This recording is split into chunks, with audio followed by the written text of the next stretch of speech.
पत्नी का जो एक धर्म है उसे पातिव्रत धर्म कहते हैं। यदि केवल अपने पति को भगवान मानकर और उनकी आराधना में, तो वो मोक्ष पदवी भी प्राप्त करती है और जो चाहे वो प्राप्त कर सकती है। पातिव्रत धर्म में बड़ी भारी सामर्थ्य है। सच्चाई की परीक्षा तो तभी होती है जब विपत्ति आती है। तुम धैर्यवान हो, तुम धर्म आत्मा हो, तुम हमारे मित्र हो या तुम हमारे अर्धांगिनी हो, इसका परिचय तो तभी मिलता है जब विपत्ति हो। अर्थात मित्र विपत्ति में हो तो उस समय उसे छोड़ना नहीं चाहिए। तुम विपत्ति में हो तो धर्म नहीं छोड़ना चाहिए, धैर्य नहीं छोड़ना चाहिए। अगर पति विपत्ति में है, बहुत संपत्ति अपहरण हो गई, ऐसे पति का किसी भी तरह से मन न दुखावे कि अब आपके पास तो कुछ रह नहीं गया, हमारी आप कामनाओं को पूर्ण नहीं करे। धीरज धर्म मित्र अरुणारी, आपद काल परखे चारी। जो ऐसी स्थिति में अपने पति का सहयोग करती है। वनवास हुआ, सियाजू ने ना तो जनकपुर का सुख स्वीकार किया ना अवधपुर का। कहा जहां प्रभु श्री राम के चरण, वही मुझे करोड़ों अयोध्या जैसा सुख मिलेगा। यदि कोई स्त्री, अनुसुईया जी उपदेश करें सियाजू को, अपने पति का किसी कारणवश अपमान, धन नहीं है, उतना विद्वान नहीं, उतना ज्ञान नहीं, और तुम्हारे ही कर्मवस्तु तुम्हारा पति बना है, उसका अपमान, पातिव्रत धर्म की यहां चर्चा करें। क्योंकि सबसे बड़ी पतिव्रताओं में शिरोमणि है श्री अनुसुईया जी, जिन्होंने भगवान हरि, हर और ब्रह्मा को 6-6 महीने के बालक बना दिया अपने पातिव्रत धर्म से। वो कह रहे हैं कि पति का अपमान न करें, अपने भगवान के समान समझे। यहां पातिव्रत धर्म की चर्चा प्रपंच की नहीं, बात यहां बहुत अध्यात्म की चरम ऊंचाई की बात करें अनुसुईया जी। इसको लौकिक में घसीटोगे ना तो ये तर्क वितर्क के सब। अगर हमारा इष्ट धर्म जोर का है ना, तो सामने कुछ हो ही नहीं सकता। इसका प्रमाण हम तुम्हें देते हैं। जालंधर राक्षस और वृंदासती परम पवित्र चिदानंद भगवान को पति वरण करने के लिए तपस्या कर रही। देवर्षि नारद जी आए, तुम्हारा क्या उद्देश्य है? तो वृंदा ने कहा हमारा उद्देश्य है भगवान श्री हरि को पति रूप में प्राप्त करना। तो उनका पहले तुम्हारे पातिव्रत धर्म की परीक्षा होगी, तुम एक निष्ठ हो कि नहीं, तो आज्ञा कीजिए। उनका जालंधर को पति रूप में स्वीकार करके और पातिव्रत धर्म को आप प्रमाणित कीजिए, नारायण तुम्हें पति रूप में प्राप्त हो जाएंगे। कोई भी बड़े से बड़ा देवता जालंधर का बाल बांका भी नहीं कर पाया। क्यों? क्योंकि सती अपने सतीत्व में सब देवताओं ने विनय की कि वैसे आराधना तो आप ही को पति रूप में प्राप्त करने की थी। नाथ आप स्वीकार कीजिए, नहीं तो जालंधर का आतंक, राक्षस और पतिव्रता वृंदा, वही तुलसी जी के रूप में और शालिग्राम के रूप में श्री हरि। आज भी उनको ब्याह किया जाता है, पूजन किया जाता है, तुलसी जी चढ़ाई जाती। जब हम किसी को इष्ट मान लेते हैं तो उसमें दोष दृष्टि नहीं होती, और जब हमें प्यार होता है ना तो उसका दोष भी गुण ही नजर आता है। और सच्ची बात है कि सबके हृदय में भगवान बैठे। यदि हमारी निष्ठा है तो तुम हिल नहीं सकते, हमारी निष्ठा के विपरीत नहीं चल सकते। जब भगवान नहीं चल पाते तो तुम तो इंसान हो। ये था माम प्रपद्यन्ते तास्ते, मेरे लाला बनकर घुटने के बल हमारे आंगन में चलो तो अनंत ब्रह्मांडों का पिता घुटनों के बल चल रहा नंद बाबा के आंगन में या महाराज दशरथ जी के आंगन में। मंगल भवन अमंगल हारी, द्रवहुषु दशरथ अजीर बिहारी। दशरथ जी के आंगन में विचरने वाले, कैसी लीला! अनंत ब्रह्मांडों का पिता बालक बन करके जब वो बन सकता है तो तुम्हारे निष्ठा और पातिव्रत धर्म में वैसे ही चलेगा जैसे तुम विचार करोगे, क्योंकि तुम्हारा पातिव्रत धर्म पवित्र। हमारा क्या होता है कि हम दूसरों के तो दोष फटाक से बोल देंगे। बैक में आप दृष्टि घुमाओ अपने ऊपर, तब लगेगा वो तो कम है। अगर हमारी बात खुल जाए बहुत ही हम गलत हैं। संत सदैव सत्य स्वभाव वाले साधक उपासक बाहर नहीं देखते, अपने अंदर देखते। अपने दोषों को मिटा दो तो बाहर केवल भगवान ही है, दूसरा कोई है ही नहीं। श्री अनुसुईया जी बड़ा सुंदर गृहस्थी में स्त्री शरीर पुरुष शरीर धारण की, इनको भगवत प्राप्ति का सहज उपाय बताया और है ऐसी सामर्थ्य। ऐसे लिए स्त्री के लिए एक सुदृढ़ भगवत प्राप्ति का मार्ग है, जो घर परिवार में रह रही अपने पति में भगवान की भावना करना। मेरे पति ही मेरे भगवान हैं, ऐसी भावना से आठों पहर उनकी आज्ञा में रहना।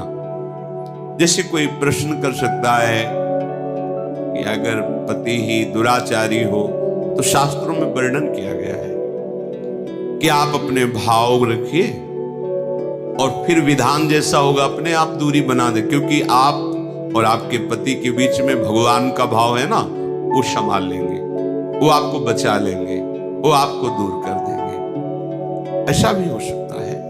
अलग अलग मायाकृत रूप है और आंतरिक भाव में जाएंगे जब विचार पे, तो आपके ही कर्म का फल भुगताने के लिए ऐसा स्वभाव वाला पति दिया गया है, ऐसी भावना। तो हमारे ही कर्म निश्चित, अपने कर्म के प्रभाव से ही पति का वर्ण होता है, जैसे हमारे कर्म। गायत्री के अनुष्ठान के द्वारा गायत्री जी को प्रसन्न करके जो कन्या प्रकट की थी, उनका नाम सावित्री जी हुआ था। बहुत ही तेजस्विनी राजकुमारी थी। जब वर वरण की बात आई तो उनके पिता ने आदेश किया कि तुम स्वयं घूमो मृत्युलोक में और जो तुम्हें वर पसंद आएगा उसके साथ ब्याह कर दे। इतना प्यार करते थे और वो गायत्री जी की कृपा से प्रकट हुई थी, इसलिए उनका नाम सावित्री। बड़ी तेजोमयी कांति, अद्भुत ज्ञान, मंत्री और विशाल सेना साथ राजकुमारी वर वरण के लिए। स्वयं तुम देखो, बहुत राजकुमारों को देखा, मन में ही नहीं आया।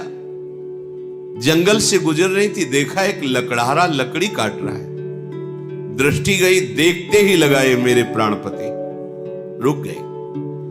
मंत्री से कहा आदर से इनको नीचे उतारो। वो तो क्या अपराध बन गया, सैनिक घेरे हुए हैं, राजमंत्री। हाथ जोड़कर राजकुमारी ने कहा मैं आपको पति रूप में वरण करती हूं। तो उनका आप नेत्र हैं आपके, आप देख पा रहे हैं मैं कौन हूं। लकड़ी काट के बेचता हूं और अपने माता पिता की सेवा करता हूं। मेरे पास रहने का ठिकाना नहीं, खाने का। वो आपका राज वैभव का प्रभु, मैं राज वैभव को पति नहीं बना रही हूं, आपको पति रूप से वरण। मेरा मन मान गया है, मेरा मन राजी हो गया है आपको देख के, आपके सौंदर्य को, आपके गुण को, आपके घर को, आपके वैभव को देखकर मैं पति नहीं बना रही, मेरा मन मान गया है। आपके माता पिता कहाँ है? बोले जंगल में एक झोपड़ी में विराजमान है। ठीक है, मंत्री से कहा ये स्वीकृत है, मुझे पूरी जानकारी ली, वापस लो। जब वापस गए तो वहां बैठे हुए थे देवर्षि नारद जी। आओ बेटी। राजा ने कहा वर वरण किया? हाँ। मंत्री ने पूरी बात बताई। देवर्षि नारद जी ने कहा नहीं नहीं नहीं, गलत हो गया। तो बोले आप यही देख के तो कह रहे होंगे ना कि घर नहीं है, संपत्ति नहीं है, तुम राजकुमारी हो, कैसे निर्वाह होगा, ये सब मैं जान रही हूं, नहीं है उनके पास। बोले नहीं, एक बात और है, वो ज्यादा दिन जीवित नहीं रहेंगे, 1 वर्ष में उनकी मृत्यु का योग है, वो मर जाएंगे। बहुत है, ये देखो निष्ठा, देखो बहुत है 1 वर्ष। अगर मैं 1 दिन भी उनके नाम का सुहाग भरने को पा गई तो आज जीवन निर्वाह कर जाऊंगी उनके लिए। कैसा हमारा देश यति और सतियों का देश है। जैसे एक सन्यासी सर्वत्यागी, ऐसे साफ सुख की भावना केवल अपने पति में निहित करके भगवान को रिझा लिया। ये वो पातिव्रत धर्म है। अब सब भगत ही थोड़ी होते हैं, सब धर्म से ही थोड़ी चलते हैं। नारद जी बहुत प्रसन्न, उन्होंने कहा एक बार जिसका वरण कर लिया बस। जैसे मां भगवती पार्वती जी ने सप्त ऋषियों को जवाब दिया था, कोटि जन्म लग रगर हमारी, बरऊ शंभु न तरहो कुमारी। तुम एक बार की बात कहते हो, करोड़ों बार जन्म लूंगी और तपस्या करूंगी,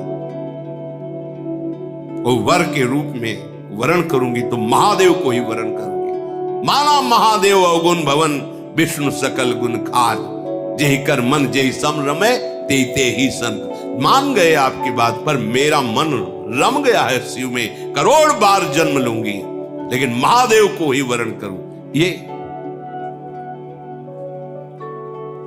सावित्री जी का ब्याह हुआ, पिता ने अपार वैभव, वही अकेले थे, बिल्कुल एक भी सुख नहीं लिया। नहीं, मेरे पतिदेव के ही सुख में सुखी रहूंगी, आपका कुछ भी दहेज, कोई भी एक वस्तु स्वीकार नहीं करूंगी।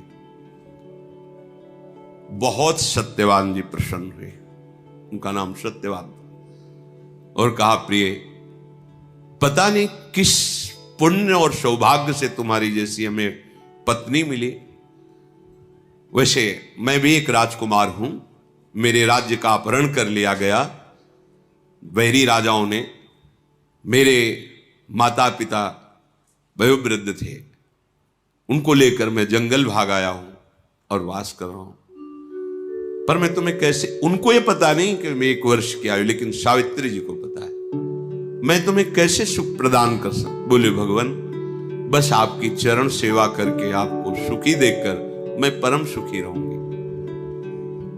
सुबह वो लकड़ी काटने के लिए चले, वो साथ चले, उनका नहीं, हमारे माता पिता की सेवा में रहो, जो आज्ञा। और वो जिस दिन से ब्याह हुआ था उस दिन से तिथि गिनना प्रारंभ कर दी। धीरे धीरे जब कुछ महीने व्यतीत हुए, उन्होंने अन्न छोड़ दिया। सत्यवान ने पूछा क्यों? बोले हमारी कुछ मन में ऐसी कामना है कि मैं नियम पूर्वक रहूं। कुछ समय व्यतीत हुआ, जल छोड़ दिया, वायु पी करके केवल मंत्र जाप करते हुए कि पति का शरीर छूटा, मैं अपना शरीर रखूंगी नहीं, छोड़ दूंगी। और जब वो तिथि आई, उनका आज भगवान मेरी इच्छा है कि आपके साथ मैं वन में चलूं। तो नहीं माता, आज तक आज्ञा मानी, केवल एक दिन, आज केवल, फिर जैसी आपकी आज्ञा होगी, पर आज आपकी आज्ञा उल्लंघन करूंगी और आपके साथ चलूं। उनको पता था आज आखिरी दिन है, सत्यवान को पता नहीं था।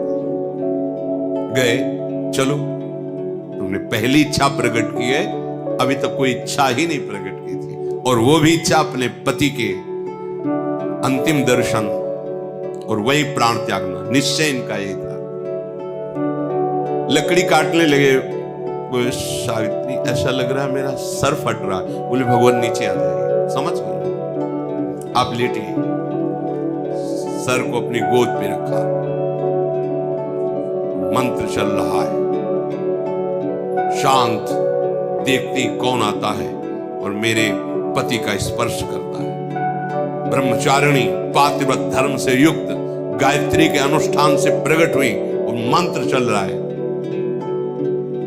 यमदूतों की तो सामर्थ्य नहीं, साक्षात धर्मराज है, यमराज रूप में नहीं, धर्मराज के रूप में। उनके 2 रूप है, पापियों के लिए भयानक यम रूप, जो यमदूत पहुंचते हैं, महान दंड देते हैं, लेकिन जो धर्मात्मा पुरुष होते हैं, जिससे पाप और धर्म दोनों, फिर वो उनके लिए थोड़ी सुविधा होती है। और जो धर्मात्मा पुरुष होते हैं वह साक्षात धर्मराज पहुंचते हैं, लेकिन जहां भक्त होते हैं वहां भगवत पार्षद पहुंचते हैं, ऐसे नहीं। और यहां तो भगवत पार्षदों का भी प्रवेश नहीं। श्री जी की सखियां जो अत्यंत करुणामयी, देखा सामने धर्मराज,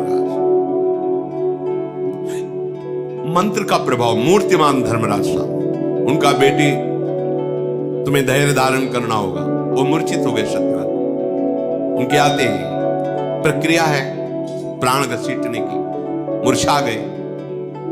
तो उनका भगवान, ये मेरे पति हैं, आप प्राण ले लो और देह की रक्षा करो, ऐसा कैसे हो सकता है? ये हमारे प्राण हैं। तो उनका समय तो पूरा हो गया, मैं तुम्हारे पति को सूक्ष्म शरीर में, यातना देह में लेकर अब जा रहा हूं। बोले आप अपना काम कीजिए और मैं अपने धर्म का निर्वाह करूंगा। खींचा सूक्ष्म प्राणों को, बंधन से बांधा यमपाश से, चल पड़े। सावित्री जी मंत्र बल से पीछे चल पड़े। कंकन किंकिनी की झनकार तो पीछे मुड़ के, उनका बेटी असंभव है, मृत्यु होने के बाद जीव को अपने कर्मों का फल भोगना ही पड़ता है, वो किसी का साथ निर्वाह नहीं कर सकता। तुम वापस चली जाओ। उनका आप अपने कर्तव्य का पालन करें, हम अपने कर्तव्य का पालन करें। आगे बढ़े, पीछे का तुम्हारे पति प्रेम को देख करके हमारे हृदय में उत्साह हो रहा है। तुम वरदान मांगो, केवल सत्यवान के प्राणों को छोड़कर, इस जीवात्मा को छोड़कर तुम कोई भी वरदान मांगो। उनका सुना है हमारे सास ससुर राजा थे, उनका राज्य वैभव उनको पुनः प्राप्त हो जाए, उनके नेत्रों की ज्योति प्रकट हो जाए, ऐसी हमारी इच्छा है। तथास्तु। फिर चले, फिर देखो एक और वरदान मांगो और आप वापस चले। तो हमारे माता पिता के पास केवल हम ही संतान थी, पुत्र नहीं था। एक पुत्र प्रदान कर दीजिए, अर्थात भाई। वह तथास्तु। फिर देखो बेटे, हम तुम्हें बार बार कह रहे हैं, यहां से आगे की यात्रा सूक्ष्म देह से होती है, स्थूल शरीर से नहीं। तुम अपने पातिव्रत धर्म से युक्त हो, इसलिए मुझे देख पा रहे हो, मेरे साथ चल रहे हो, पर अब उचित नहीं है। एक और वरदान मांग लो। तो अब मुझे भी एक पुत्र चाहिए। उनका तथास्तु। बोले रुक जाओ, मैं एक पतिव्रता हूं और बिना पति के संतान कैसे हो सकती? धर्मराज जी फंस गए, पतिव्रता के वचन में धर्मराज जी फंस गए, सत्यवान को छोड़ना पड़ा। ये